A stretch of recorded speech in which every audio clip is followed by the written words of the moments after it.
欢迎来到他的下一章。今天我们请到一位非常特别的嘉宾毛毛虫。大家好，我叫毛毛虫，我是演员、歌手和内容创作者。这个是我第一次做中文播客，好棒，好紧张啊！现在我们先开始快问快答。好的，嗯，好紧张。请问你是哪里人？我是美国人，你现在居住在哪里？我住在香港。你的中文这么好，是在哪里学的？我以前在上海有一对一老师，然后后来我在北京读书的时候，然后学习。请问你为什么叫毛毛虫？因为我觉得所有的中国人学他们自己的英文名字，所以我觉得我可以选我自己的中文名字，可爱的。对，在这个过程中有人帮你选这个名字吗？就是我在上海，我刚刚说我有一对一老师，我们有一次在外面上课的时候，有一个毛毛虫在树上爬一爬。那个时候我中文不太好，我才学了6个月左右。我问老师说这个中文怎么说，然后他说毛毛虫。那个时候我没有中文名字，我觉得好可爱。他说那个毛也是一个姓，因为我们那个时候在学习姓。然后我说哎，有人可以叫我毛小姐吗？他说哦可以。那我就选了这个名字，是的。然后我觉得我头发很多，所以觉得毛毛虫。对，一开始是一个笑话，但是后来大家都觉得很适合，因为你很容易记住。那请问你有小孩吗？有啊，一个是女儿，她快2岁。那你是哪一年从美国搬来香港的呢？我是2021年底，然后那个时候做的那个3个礼拜的隔离。才痛哭了，对，所以现在在香港4年。现在觉得香港是家的感觉了吗？还是另外一个基地？一开始我不知道，但是现在有小孩之后，我觉得香港挺好，觉得很有家感觉。所以你是在香港结婚，生了小孩，成了一个家。对，对，每一次回美国，真的还有家感觉，但是现在不一样的。我觉得香港是我跟我丈夫的下一怎么说阶段？对，下一章就是下一站，下一章。对对。那我们来聊一下你的新歌吧。我们知道你会在1月24号对出一首新的单曲。是的，去年录了一个新的歌，一个英文歌，叫做 Celebratethe Night。我以前有很多普通话歌、英文歌，但是这个歌大概10年前写了。哇，对，然后我一直有表演的时候，还有那个音乐会的时候会唱这首歌，但是那个时候我没有上录，但是现在我就是很 relate 这首歌，因为生了小孩之后，我觉得这首歌的那个意思都非常让我很感动。就是在你人生现在的阶段，再回头看这首歌，有特别不一样的领悟。对，对，因为这首歌 Celebrate the Night， 你会听到这个英文名字，觉得哦 Celebrate the Night 很有 party 酒吧那个感觉，但是不是，这个是10年前毕业了之后，我就在纽约做了很多那个 audition， 面对了很多 rejection， 然后很多压力。我每个晚上觉得明天是要从头开始，觉得压力太多。我住在那个 Upper West Side Harlem 上西区的那边。是的，然后我看到窗户外面，觉得那个纽约的金色那个 skyline 就很美。然后我觉得我在纽约，我自己可以就让我自己加油，不要紧张，不要有焦虑，我就需要 celebrate the night。对，后来有小孩之后，我发现在白天忙得不得了，在晚上他睡觉之后，只有那个时间就可以做我自己的独处的时间。是的，独处的时间。对，然后发现我在 celebrate the night。你会看到我拍了这个 MV 在纽约拍的。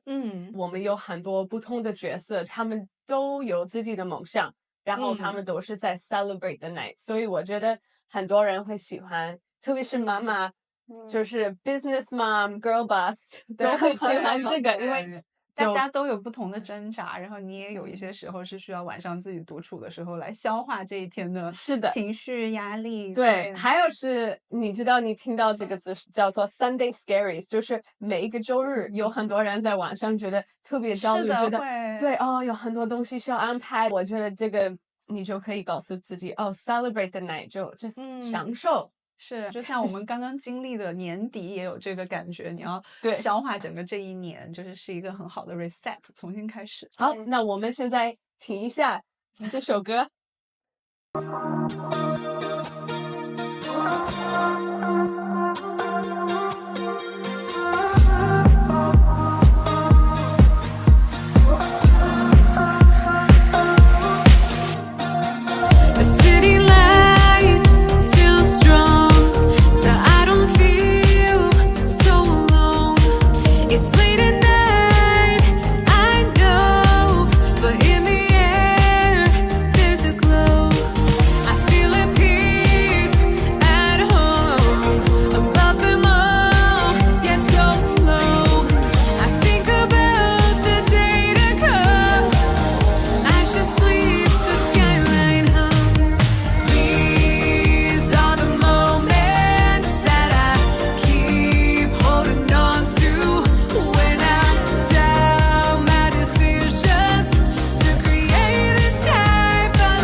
这首歌真的很好听，大家可以在中国和美国所有的双语的平台都可以找到。那我们现在想问一下，你作为演员的经历，可以跟我们聊一下吗？好的，我的培训就是在纽约，在一个音乐戏剧的大学，这个包括是舞蹈、演员和唱歌。我不想放自己在一个 box pigeonhole，我就什么都可以。然后来到香港之后，觉得香港有很多各种各样的机会，我还可以做。从小我是歌手，因为我的家人都是有一个音乐队，都会弹乐器什么的。然后后来在纽约就会拍那个小视频啊，拍 short film， 拍广告，然后拍电影。所以我觉得还有这个演员的部分。舞蹈也是我自己的，但是这个不是我最好的，但是我很喜欢做，所以我觉得做歌手和演员就是我现在要关注的那个。做演员的话，在纽约毕业之后，你会做一些小广告啊，还是在那个电影里，我当了那个小怎么说 background extra 龙套。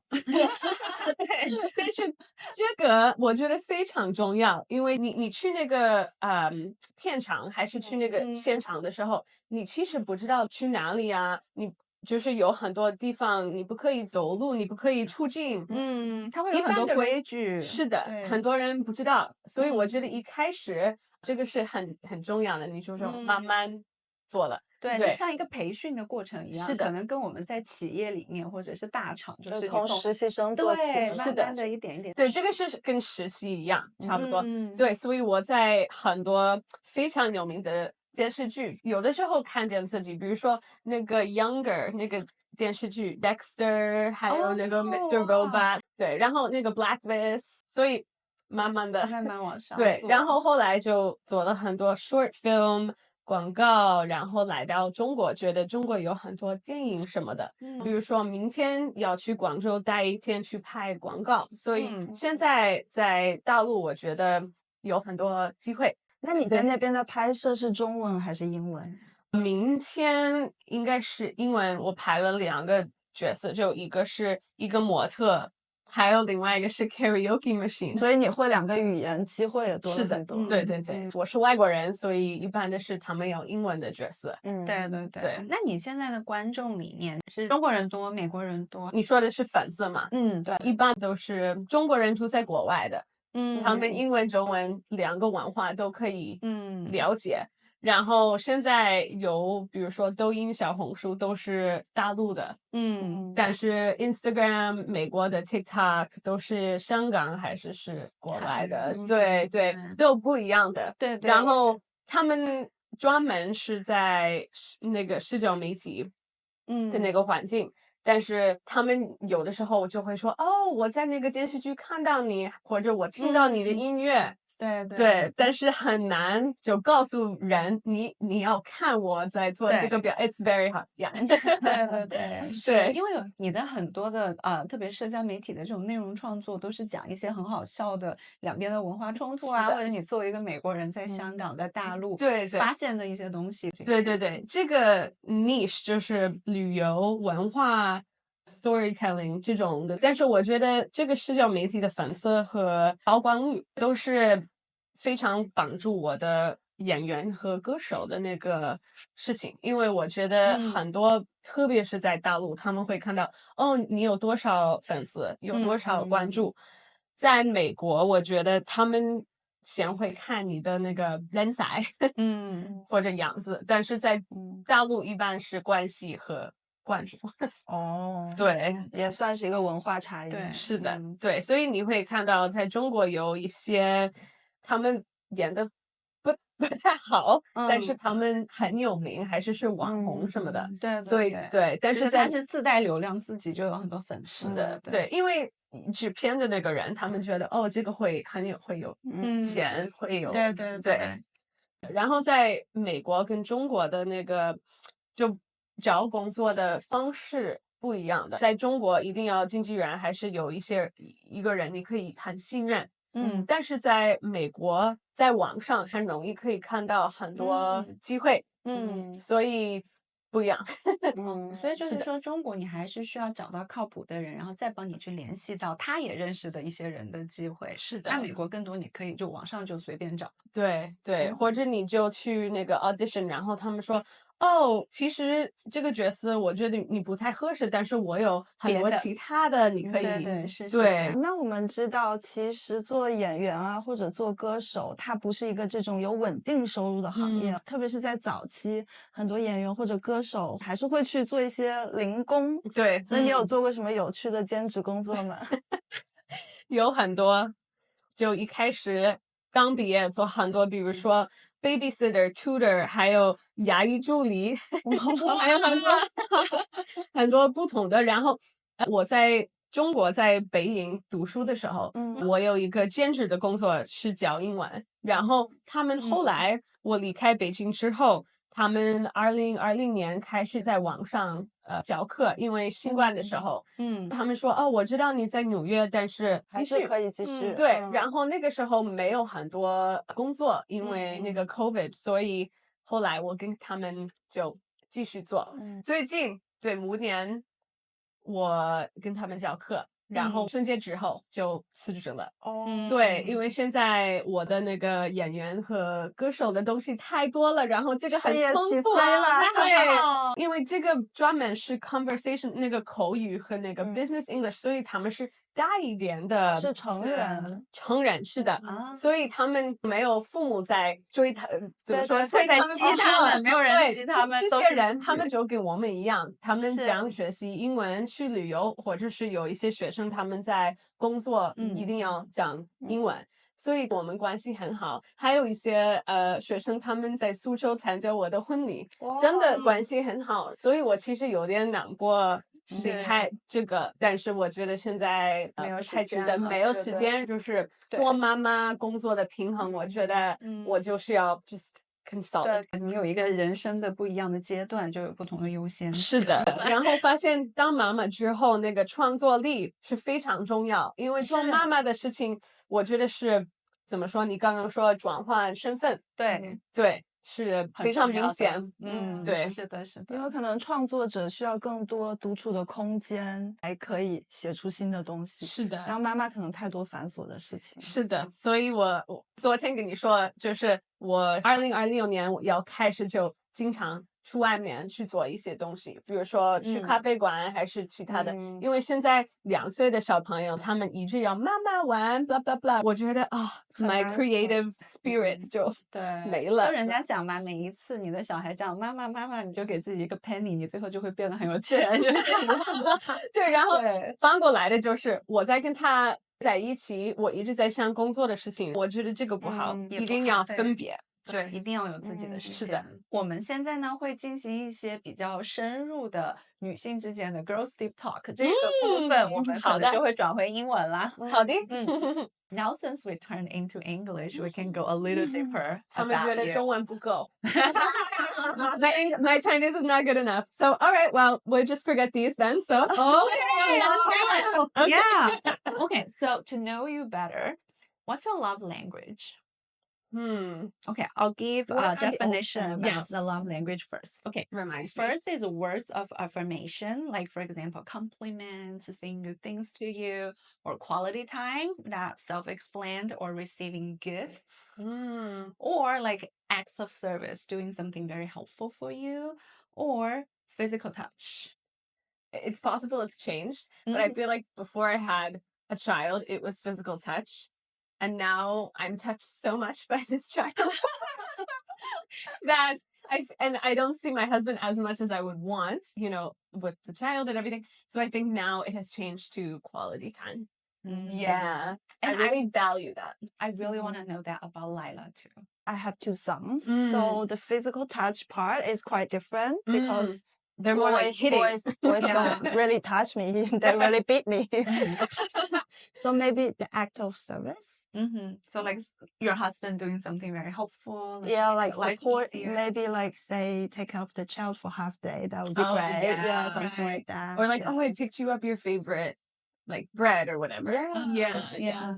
Funny though, because my husband's, I think his is acts of service, and I think that he thinks if he does that to me, that is what is gonna do it for me, right? Right. And I've noticed if I do things for him, that's like really special. So So it's that's his interesting. love language. Yes, and I think he thinks that mine is like that too. So he'll always be like, "Oh, I went to, you know, whatever like bakery to get your favorite thing," or "Oh, I'll take, you know, your daughter out to Yes. play or whatever."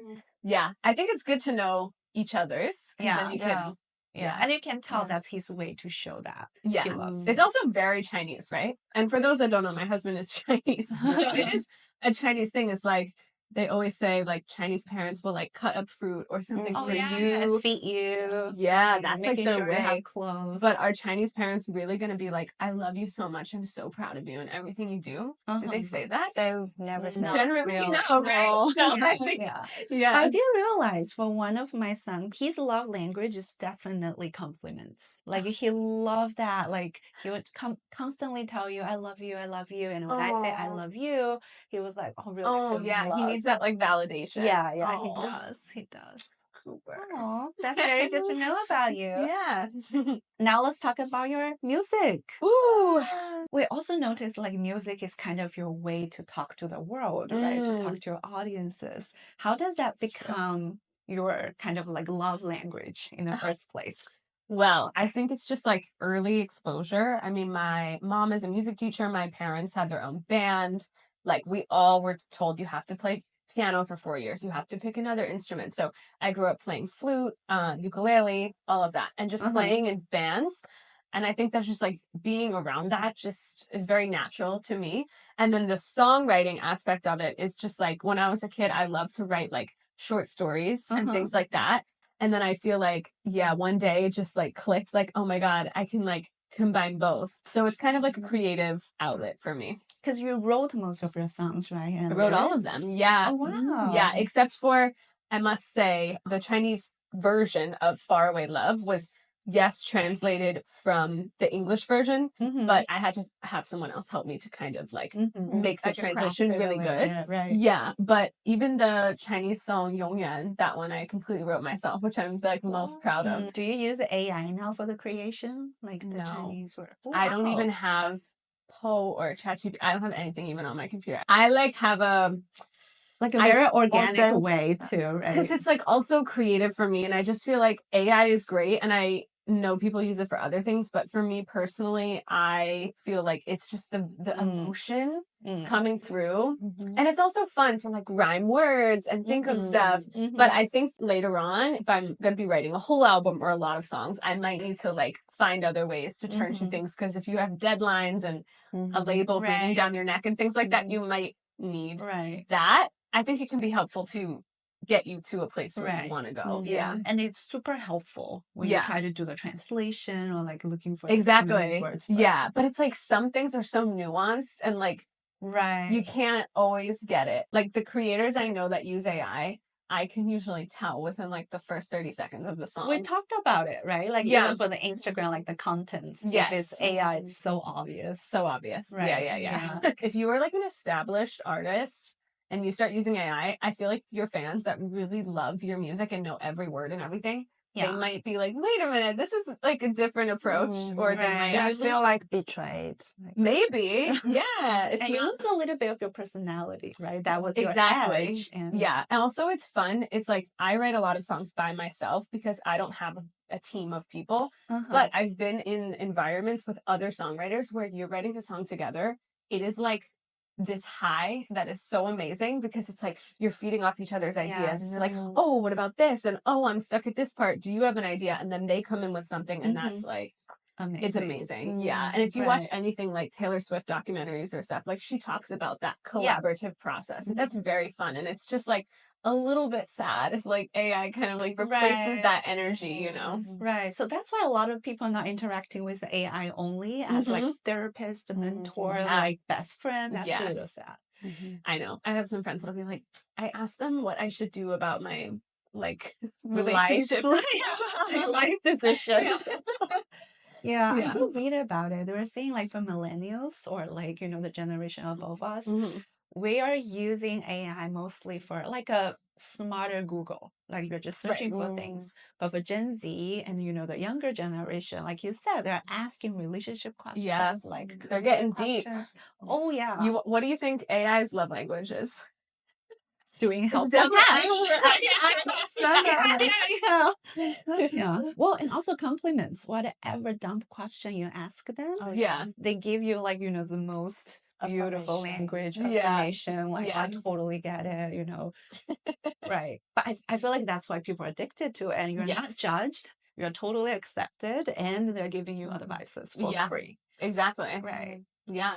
Yeah, talking about this, that remind me of our like first video podcast that recorded with a Chinese content creator, Cheryl. And she mentioned like people really like the content creator that called 活人感 in Chinese. Yes. I feel like you are a real person. Yeah. Not like somebody like act to be something or some like algorithm behind it. So yeah. Well, I noticed that's a trend too, right? So I feel like a few years in the past, especially in the Chinese social media, everything is photoshopped, you know, like everybody like, looks flawless. You're like in Dubai with this sick outfit and at the fanciest restaurant or whatever, right? And now it's more like people want that, like, not one-on-one, but they want either something educational or they want something that feels very real. Yeah, and relatable. Like, it's like you're talking to a friend or a neighbor. Yes, and I think, honestly, the content creators that can do that beautifully, that they create a really good community, which is like really valuable if you're trying to run a business. Like, for example, for myself, I feel like I have my social media side, but then for my singing and acting stuff, that's obviously like the business side. And like social media through brand deals and other stuff, it's definitely a good way for me to make money. But it's like people can tell if you are inauthentic. I get, I don't know, maybe 5 emails a day, literally daily, of like, oh, can you do blah, blah, blah, showcase my biking shorts on TikTok or whatever it is. And it's like, okay, yeah, I could make money and they're going to send me free merch or whatever. But what? Then my followers know it's inauthentic, that I'm just money hungry or taking like all these things that I don't even feel like are related to my niche or what I'm doing. But it's like the creators that can like weave in that, like those brand deals, but also like still talk to their audience, still care about their audience and do that. That's really great. And that's what I hope that I can do, is because I love the lifestyle type travel cultural stuff we talked about. But then it's like, how do I get those followers to also want to listen to my music and check out my latest Duanju or whatever it is? You really have to hold people by the hand and be like, go to this website, click on this thing. Even for my music, like follow me on Spotify. I have to post like 10 stories to even get people to like look at it. Do it. Yeah. It's hard. If you're just like browsing and you see, like you said, those Chinese social media like girlies who are stunning and whatever, but they don't have that genuine interaction. I think like it's hard. And I do want social media to go that direction because I think it is more genuine versus like just everyone like tits out. Yeah. But also that's a really effective way. I read this like funny story about like I think it was a chef or something. He's really, really like committed. He is hot too, but he was like really committed to cooking, sharing his recipe, and he posted like tons of videos. Yeah. Nobody cares. Okay. And then one day he decided to do like I'm gonna go shirtless. I knew you were gonna say that. And that go viral. Yeah. And everybody learn about his recipe now. So it's kind of like a win-win situation. Everything to the eye is like pleasing now. With, With so again, it's about finding balance. Yeah. Like where you want to go. For sure. Okay. So let's talk back about your music because you said like all your songs you wrote by yourself. Yeah. And what was your creative process like? Did you write everything like dark at night or after kids sleep or? It's different. Like every song is different. I wish that I could sit here and tell the audience I'm so disciplined that every day I carve out time to write because some songwriters do that and that's amazing. I feel like before I had a child, I was able to do that. And now it's a bit more like organic. For example, literally I would wake up sometimes in the middle of the night and hear this song in my head or lyrics. And I would like turn over and turn on my voice recording or my notes app and do it. Yeah. Or I would like go to the bathroom and like do it and then go back to sleep. Wow. Yeah. So sometimes it happens just like that, very organically. Other times, like I have lots of different songs that are in my notebook. And if I say, okay, I want to put out a song or maybe my next performance, I want to do this one live, then I need to like really sit down and look at it, like the structure, like, okay, what are the chords? Do I know the chords? Do I need to go sit at a piano with someone and kind of like bang it out? And then after that, how do I like get these chords so other musicians can play them? Right. And then usually after you write lyrics and the melody and everything, you need to make a demo, which is just a loose recording of the song with just piano or guitar, whatever it is. And then this way you can go to producers and be like, I have this really cool song. It's basically bare bones. Let's try to make something out of it. Right. And you give them the chords and then it can work like that. That's generally how I work just because I work with like some musicians in New York remotely or Hong Kong or like, let's say I'm in New York and like my brother and I are sitting at the piano and like he helps me with chords and then I need to take that and kind of like send it to someone in Hong Kong. So it's always different. I definitely want to be in more situations like in rooms where I'm with other musicians and we're just like doing it organically and hash out one song in a day. Like I would love to be a part of something like that. But I think as just like an independent artist, not signed to a label right now, I really have to do everything myself. So you have a lot of those like they call napkin moments that you wrote your idea on Yes. napkin and then kind of produce it later on. Yeah. But that's how the great things happen, right? I think so. And like sometimes it's really weird, but I will like hear this melody in my head or whatever, and I'll be like, oh yeah, I'll remember it later or I'll write it down later. No, usually I can't remember what it was. Even for social media creation, I will like maybe be walking in Hong Kong and see something really funny and I'll be like, oh, I write it down in my notes app later. Let me do a video about that because that's actually hilarious. And like I have to do it then and there. It happened to us too. So I remember for a while we tried to do this like 口播 rat note, right? But we're just like, okay, we're not sure what to talk about. And then separately, we all did a yoga class at a different time. And when we came out from the yoga class, I was like, oh my God, these are the 5 things I want to talk about. It all just like a can. And I talked to Lila. She was like, oh, me too. I did a yoga class. And these are when like your all the mind just ideas. quieted down, you could. I would say I can never do meditation because my mind always flow around. But I feel like I need to. So my husband, like, is, as you know, is from Suzhou. And Suzhou is very, we call it sleepy Suzhou syndrome. My husband and I call it this. Because it's a huge city, but it's also the pace. It's not Hong Kong. In Hong Kong, even New York, when we were there, it was like bam, bam, bam, go, go, go. We're in Suzhou and we go to our house there. It's very chill vibes. Everything closes at 8 p.m. People go to sleep early. They rise early. Whereas in Hong Kong, I feel people go to sleep late and rise late. You have coffee shops here that don't open until 9. It's like crazy. So, but in Suzhou, it's very early sleep. So I feel like when I'm in Suzhou, after like day 3 or 4, I'm like, whoa. And but sometimes when I'm there, I feel really like inspired by everything I'm seeing. I mean, Suzhou is just so charming, so beautiful that I want to make videos and stuff there. And I always feel like I have an influx of ideas because I think I'm just so relaxed. Right. And also you have the time to focus on yourself because Correct. you're not distracted by everything. Yeah. And we're not like working, or it's a good like time for me to like create stuff. So I actually now look forward to going there because I feel like we all just take a breath. But it literally is like sleepy Suzhou syndrome. Like when things close at 8 p.m. and you just see, like you walk around. I'm going to write that down. That's really, really precise. Yeah, maybe we should visit Suzhou one day. So as you mentioned, you have to work with so many different people to produce one song because we are not familiar with this music industry. So how does it work? What's the whole process? What happened after you finish writing a song? Okay, so yeah, write the song, make the demo, right?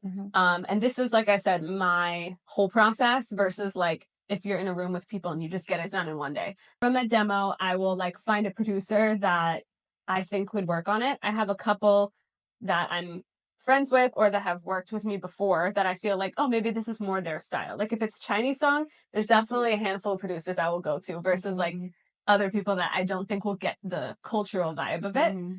Through them, I kind of like, we create the song together. So they will help me to create the music part, adding all the instruments like the drums and the different bells and whistles. Because for me, I don't know how to use any of that fancy software or anything. And then once that's done, it's like, okay, am I going to shoot a music video for this song? And that's a whole other creative process in itself. And then I need to really dig deep of like, what's the concept? What I want people to take away from this song. The last part, which is really not something I should be doing as an artist, but I have to because I'm independent, is all the marketing and promo. Like if you're signed to a label, they just that's hard handle that for you mainly. But like everything from pitching to Spotify and to all the platforms, going through a music distributor to do that. You also need to like, because of American, I copyright all of my songs, so I have to go through US copyright. It's just so much admin. You also want to pitch to playlists so that your music can be heard because frankly, there's a lot of great songs out there that nobody hears. How do you pitch to like playlist? There's so many different ways, but like really the first week of streams is the most important. So if more people stream it, then the algorithm, this, you know, it's really like for music as well. It's just like that. And so I would say what I'm saying right now, if you spoke to an artist like 20, 30 years ago, they would be like, oh, I just like record it, release it and play it live and go on tour. But now it's like everything is online. And it's a blessing and a curse, right? You have the ability to have songs go viral and people hear it. Yao Yu, the Faraway Love Chinese version, went viral on Douyin in 2022.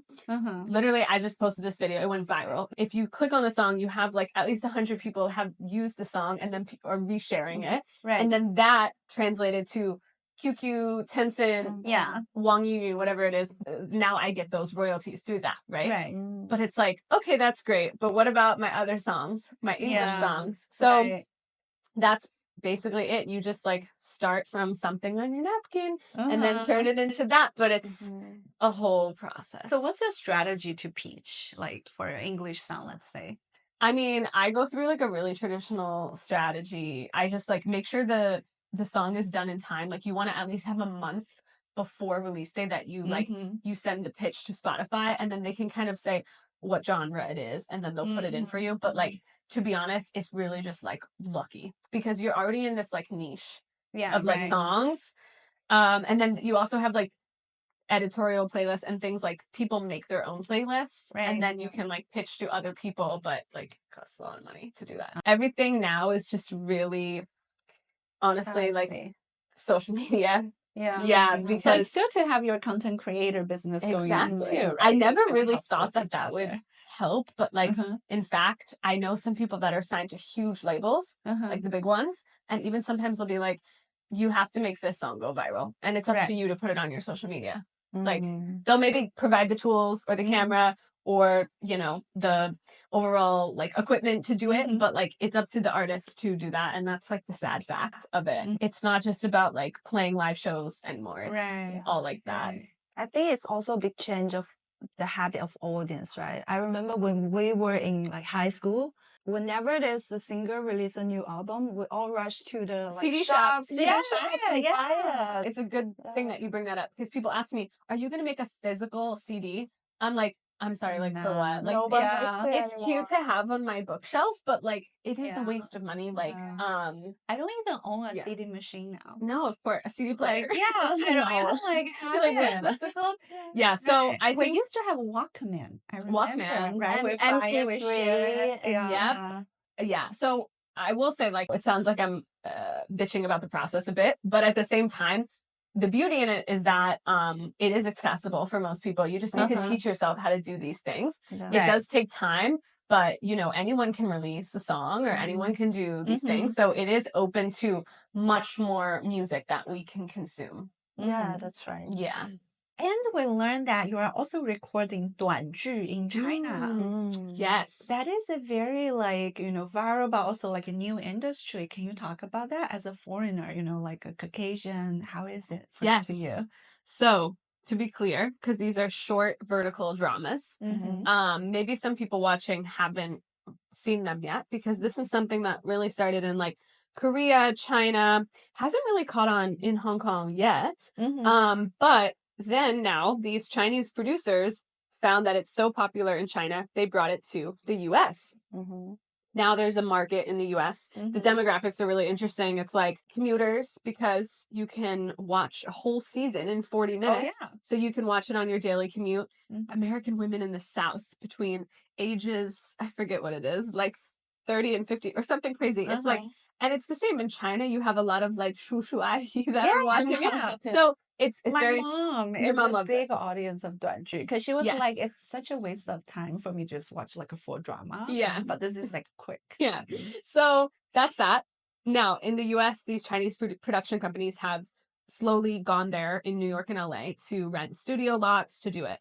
The funny part is after like 2-3 years, a lot of these production houses realize, oh, the cost of renting these studios is so expensive that, and post COVID in China, the film industry hasn't really recovered in China as much as like we'd like. So there's a lot of empty studio lots in these second tier cities, such as Qingdao, Xi'an, Zhengzhou, Dalian. Yeah. Is that why you flew to Zhengzhou the other Yes. time? 'Cause Yes. that's And I nice. get asked to go to Xi'an, Haikou, like random places. Wow. Changsha is like the new one because these production companies realize that it's actually cheaper to shoot in China. They completely pimp out these studio lots, like inside, everything from the plug in the wall looks like the US. Now, some lower budget ones, they don't pay a lot of attention to if you're doing like exterior shots, not in the studio. So every so often you'll watch a duanju and like you'll see on the door it says like la or something. Yes, so funny. Yeah, so I kind of have the advantage now because I'm in Hong Kong, so I'm closer. I'm an American actress with an American accent, and so Right. yeah, I've been booking a lot of this type work. The reason why I am like excited about it is because after having my baby last year, I was just like, how am I gonna like work? Because a lot of stuff in China, if it's like big TV shows, they're all like in Hongdian, in like Zhejiang, and I would need to be there for like 2 months. Right. Yeah. And it's like It's like not a camp, right? We have to like just stay yes, there. and like while I want to do that, because obviously those would be like massive for my career, the timing of when I had my baby and when my career kind of started to take off was just not like literally when I got pregnant, which is such a blessing. I was like really about to nail down an agent and a label and all these things. And in China, it's very like, oh, you're pregnant. Oh, next. Like, so yeah, even like when I was Right. postpartum, I mean, I breastfed for a year, which like I'm super proud of, but it also did a toll on my body because I was one of those unlucky women that did not lose weight while breastfeeding. My body kind of held on to the hormones, and then literally like 2 months after I stopped, I just lost all the weight. It's hard, right? So hard. I loved breastfeeding, but I was like, I can't really leave her. And even my agent said, oh, when I was 6 months postpartum, I start auditioning again. He's like, yeah, you performed great, but I can't send you off for this. You're too fat. Oh, wow. That's So so straightforward. Yeah, but that's like how it is in Yeah. Asia. Once I got like back to normal and back in my flow and everything, I was like, okay, I don't want to leave her for extended periods of time, Yeah. but I want to do something. I just like had a lot of contacts with people who were shooting Duanju in China, and they were like, yeah, for like a supporting role, you only need to Right. come for like 3-4 days. Perfect. It's perfect because I can maximize it. Like I leave super early in the morning in Hong Kong and then fly there. I go right from the airport to set, shoot for the whole day, maybe shoot the next day, and then fly home the next day. Like, and it's great because I'm not going back and forth. Like I'm in it and I can Right. just do it and then leave. So yeah, it's been a journey so far. Yeah.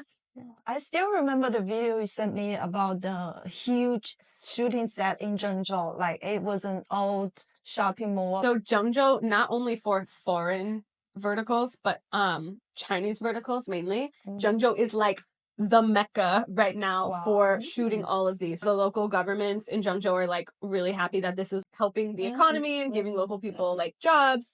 But, and I'm sure everyone is interested to know, what is it like being a foreigner in Zhengzhou, but speaking Chinese? Yeah. Because these Duanju are in English, obviously. They're for American audiences. But like some of these American actors that they fly over from wherever, like this is their first experience in China, okay? And they're in Zhengzhou as Right. so it's very interesting. And they don't speak Chinese. Yeah. I think there's a lot of learning curve on both sides. Yeah. And sometimes on the set, you only have maybe the director, the assistant director, and maybe like one hair and makeup person that speaks English.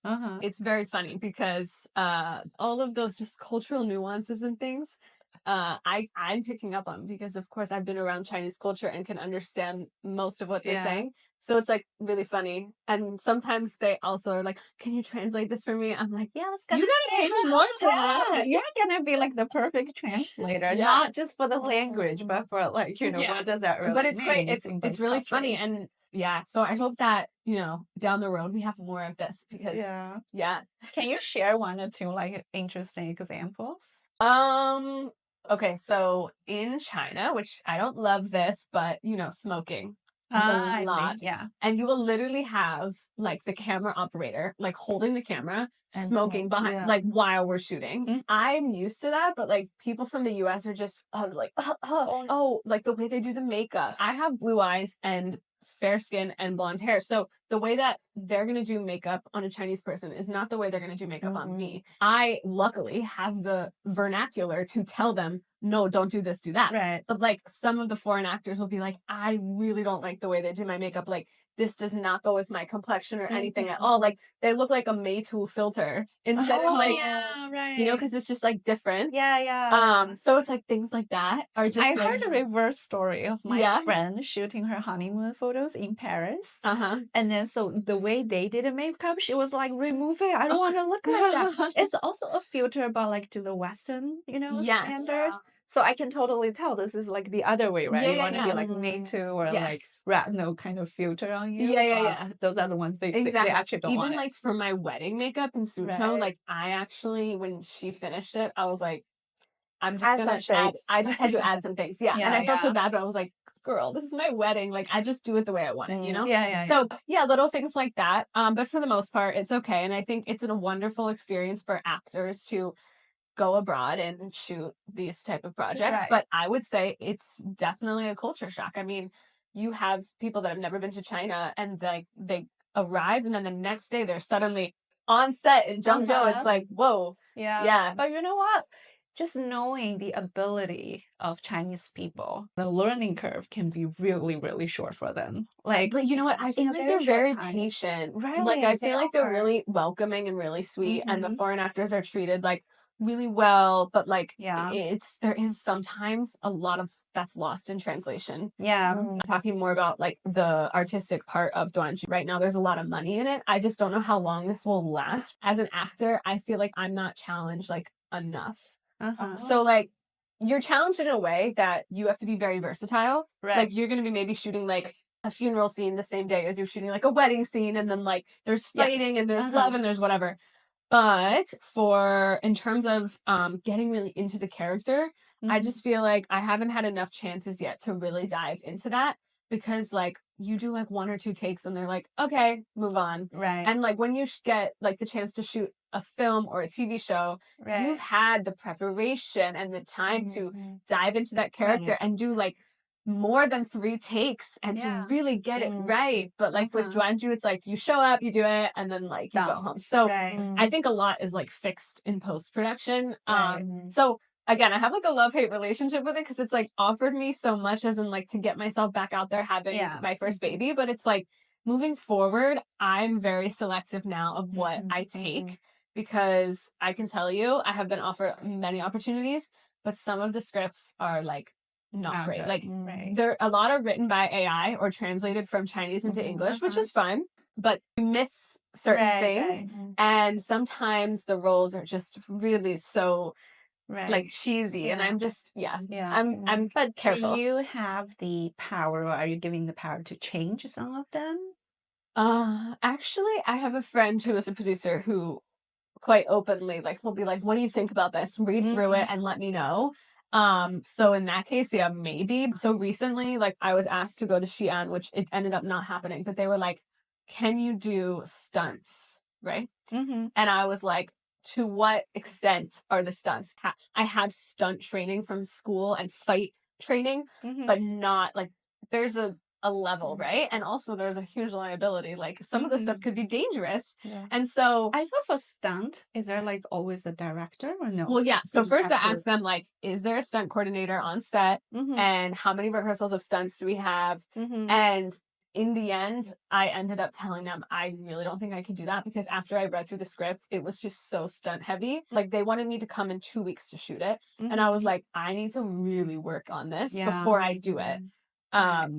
So it's like things like that. I just feel it is sometimes the China way where it's like, let's go, let's get it done. And it's like, I don't want to get injured on set, you know? Right. So that's another culture shock.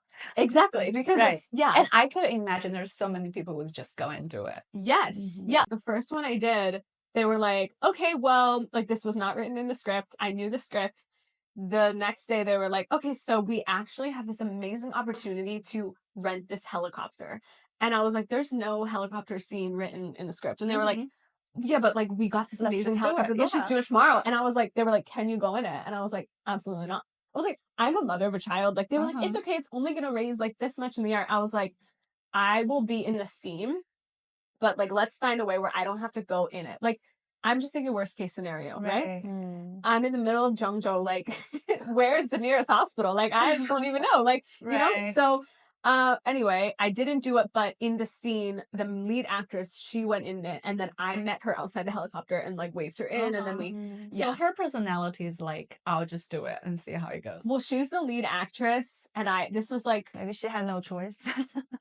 I don't know. I would go. I would totally just go and then see how it I goes. feel like before I had my child, I would be like, yeah, let's go. But like now I think like, I don't know, you know, changed to like again, it's a definitely, right? Like, yeah, and also I just know like the legalities. Like I signed that contract, and like in some of these contracts, they just do the bare minimum, and like I just want to always be really careful. And I know my health insurance in Hong Kong does not cover like work-related injuries. I know that. So So can you share us some interesting roles you have played?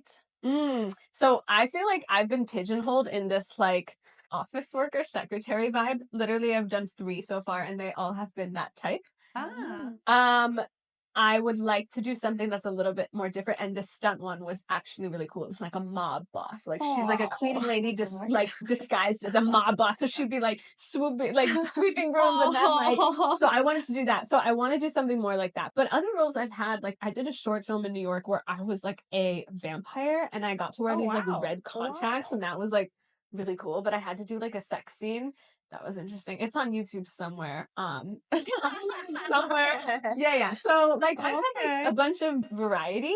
I want something that would be a little bit more challenging in Duanju. So we'll see. Hopefully but not more stunt. Not like basic, but like stunt. You can train for that. Yeah, like I have done stuff that has fight choreography, but yeah, they need to like pay for my training. So Yeah. So it sounds like you spend a lot of time in Zhenzhou for your short film business and also like Suzhou for your husband. Like, yeah, how does that all play for you? Like, does your family support you doing like my short American family acting? or you Both. mean my immediate. Both. Immediate Your husband and also- extended. Yeah. Okay. Yeah, my husband was very clear from day one. Like, I don't want you to stay at home and do nothing. Like, I really support you to have your own dreams and aspirations and business. And I'm really happy about that because I know like not everyone has that support, but he's very, very supportive of like me doing my own thing. So that's great. His parents like don't know to the extent of like what I do. Like every so often we'll be at a family dinner in Suzhou and like one random uncle will be like, "Oh yeah, I saw you on Douyin." Yeah, That's really cute. it's cute. It's cute. I don't think I post anything inappropriate, but like I'm very careful of like what I post because I feel like they're gonna see it, you know? Yeah. I'm just conscious of that. We've made it clear that I won't post them in videos, even though there's some situations like I want to. Like I saw this one girl in Xiaohongshu, her whole niche, like her whole video thing is her and her father-in-law. And she's a foreigner, but her father-in-law is Chinese and they make videos together. And I thought that was so cute and fun. But my husband has like made But it that's clear. her anchor, right? Like that's what That's it's the whole thing about. Correct. Yeah. But I think it's so lovely and like I was like, oh, that's fun. But my husband was like, no, I just want to keep our family like separate from that. So like while they're all supportive, they definitely don't want to like 出镜, you know, they don't want to be like in it. And then like my extended family, like in the US, like they don't even know where I am half the time. You know, it's cool that these type projects are released in the US because the two that have been released so far, like my family, like they have access to it. So they'll be like, yeah, this is so cool. Like, but let's do you do it. send those like to them? They'll see it, yes, or they'll see it on social media. Actually, it's kind of funny because some of these like Duanju, for example, have like really crazy names because again, they need to hook people in within like, because there's so many Duanju. So they like will post the most like obscene photo cover and then they changed it when it came out to I killed my stepfather with a kiss. Oh okay. my God. But I think that's like a clickbait. Exactly. Right? Exactly. They need to like sheen everybody. Yeah, They need to entice them. Well, my mom just got married and I have a new stepfather. Okay. So when I was on video chat telling them like they were like, oh my God, let's watch it. What's it called? I was like, it's called I killed my stepfather with a kiss. They were like, what? So it's like those silly things. But But it's they're so like, funny, but they're gonna watch it. yeah, they watched it. They loved it. Yeah, but like they're very supportive. But again, like I'm so far removed from my family in the US, which is a sad fact, but it's also like they know that I'm doing stuff and but they really don't know where I am half the time. Yeah, so Okay. As a mom, I'm pretty sure when your daughter grows up, she's gonna be so proud of you. Oh, She is. So like even my son now, Letta and I have this podcast and we put it on YouTube. They're a huge fan of YouTube for this generation, so when they see right? you on YouTube, they're like, He tells everyone my mom is a YouTuber. stop, that's so so sweet. I didn't even start to tell people about that because we're like, okay, we only have few, you know, we're like, you know, beginning stage. But he's like, my mom is a YouTuber. This is her channel. It's in Chinese. You have to search it. And he's like telling them how to spell it. It's a female He's like your news. assistant. Yeah. He promotes it. Wow. And I'm Maybe like, he's our oh, first so like proud. promoter. He's Yeah. your friend. So wow, that's so cute. Yeah, but I am really proud that I'm making him proud. Yeah. Right. So I'm sure, like, you know, your daughter is going to be so proud of you. Thank so you. happy Actually, now. you know, she's so young. She doesn't understand that yet in her brain that people have different roles in songs. Like she just loves music because we have it on all the time. I've shown her my songs, but I haven't been explicitly like, this is Mama's song, right? I never said that. But we were in the car a couple days ago and Chen's like, let me hear the song. So I put it on in the car. Within the first 10 seconds of me singing, she goes, Mama song. And I was like, that was the moment that I literally was like, oh my God. She recognized your voice. Yes. And it's really special because the song Yongyuan that I wrote that ended up being my pregnancy reveal in the end, I recorded that and everything when she was like 5 months pregnant and shot the video and everything while I was pregnant. So when I play that song for her, she loves that one the most. And I'm like, I wonder if that's like in Right, utero, she was hearing right. that, you know? That's probably the first song that Yeah. she's ever heard. Yeah, it's crazy. Now it's coming to the end of the show, Aw. and we thank again for Mama Chong Anastasia to come to our podcast. 谢谢。 And as the name of our podcast is her next chapter. So we want to know, where do you see your next chapter? Well, I'm gonna be moving to Zhengzhou. No, just no, I'm kidding. Let's see. In the next couple years, what's my 5-year plan or whatever? Mhm. I think ideally, like hopefully still working in this industry, putting out more music. I hope I'm signed with a label by then so I can more seriously like put out music and perform. Would love So you that. can focus more on the music part. Yes, not the admin. Mm. I mean, I would love to have another kid, but yeah, for sure want to have another one. But again, in my industry, as I said, Yeah, it's very hard. based on your look and appearance, and like when you're Uh-huh. pregnant, it's hard to work. And then postpartum, I don't want to just like, you know, leave her Yeah. or him.